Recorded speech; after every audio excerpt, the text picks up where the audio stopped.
Good morning, guys. Tyler Crop here from Hydropower up near Philly in Pennsylvania. And I want to make a quick video on how you guys can close more power washing deals. My company does all in-person sales. Actually, we're hiring an estimator right now. So if you're in the Philadelphia area and you are looking to break into sales, if you're a salesman already, definitely hit me up, Tyler at higherhp.com. But not really the point of this video. I wanted to talk about how newer guys can earn more business through in-person sales. And it's a super simple tip. It's absolutely not anything groundbreaking, but my tip is ask for the sale.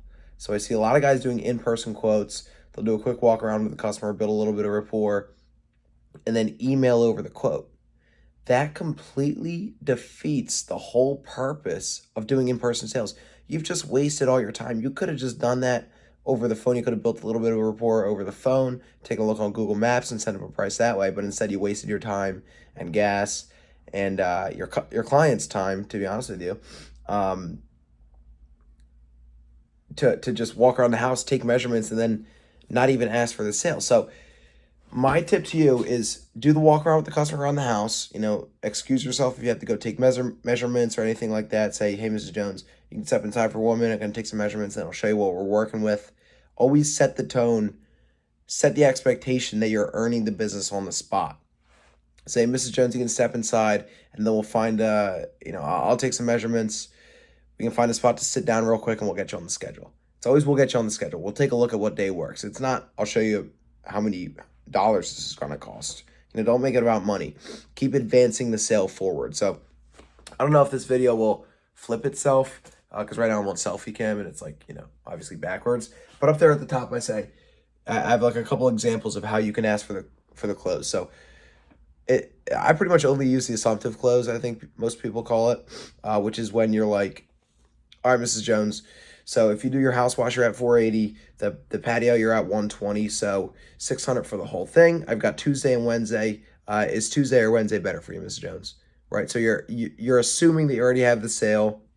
You're asking a question of Tuesday or Wednesday or mornings or afternoons, rather than asking, is $700 okay or is $600 okay? Right. So you don't make it about money. You make it about the day of the week. Or you can say, hey, are mornings or afternoons usually better for you? And she says afternoons. You say, oh, perfect. I have afternoon this Wednesday. Let's get you on. And she says, wait, how much does it cost? Oh, $480 if you want to do the house, another $120 for the patio. All right, let's do it. Right?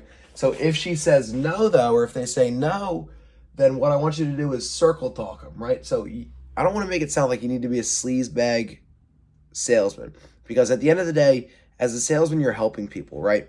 If you're not confident in your product or your service, then you are a scumbag, right? Then you're actually not helping your client. If you don't believe that you're actually the best provider in your area for your service, then you are a scumbag if you're selling to your clients. But I think my company's the best, so I want to help my customers. So I want to help my clients the most. I'm trying to say clients recently rather than customers, but because they're long term.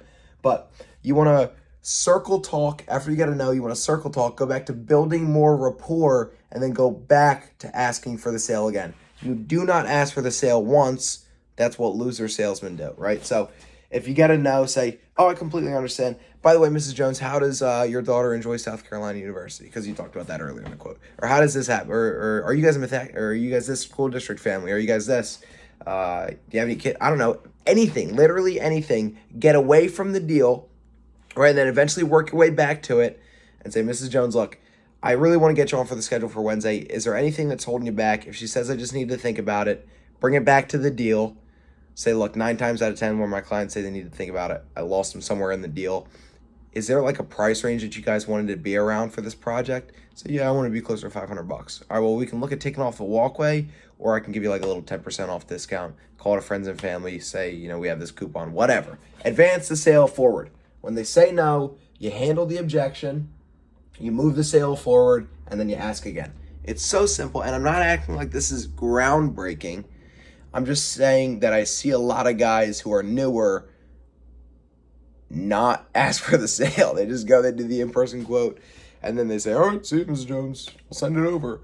And then, right, they have to follow up for 5 weeks, and then they never get the deal. And then they're confused. Also, quick bonus tip right here. I don't know if you can see it, but it says in my chicken scratch handwriting, it says make a list of common objections. So Andy Elliott talks about this a lot.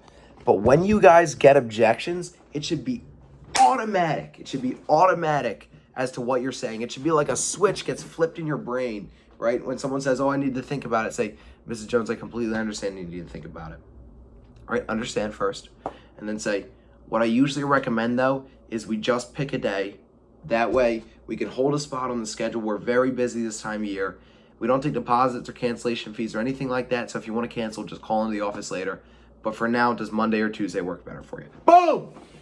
After the sale, handle the objection, circle talk, and then ask for the sale again.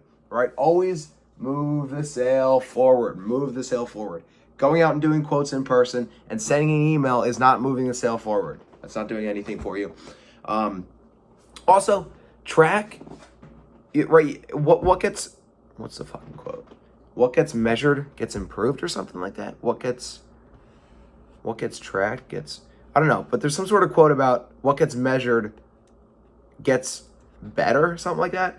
So if you're not tracking your booking rate, your closing rate, your average ticket price, all that kind of stuff, you need to start doing that, because that way you can make little changes in your pitches and then see what it changes, which direction it changes your closing rate, your booking rate, or anything like that, right? So right now I'm closing a little bit too high on the year, actually. What a good problem to have, right? But I'm closing like 70%. I want to be closer to like 60. I kind of want to bring my average ticket price up a little bit, right? Right now we're at like $740 and I'm closing 70%. It's good, but I'd rather be like at 800 or 850 and closing 60%. Be doing more work we're doing less work for more money. Anyway, I got ahead of myself. But if you're not tracking your closing rate, definitely start doing that. That way you can see the comparison as to when you ask for the sale, when you ask for the sale twice, all that kind of stuff.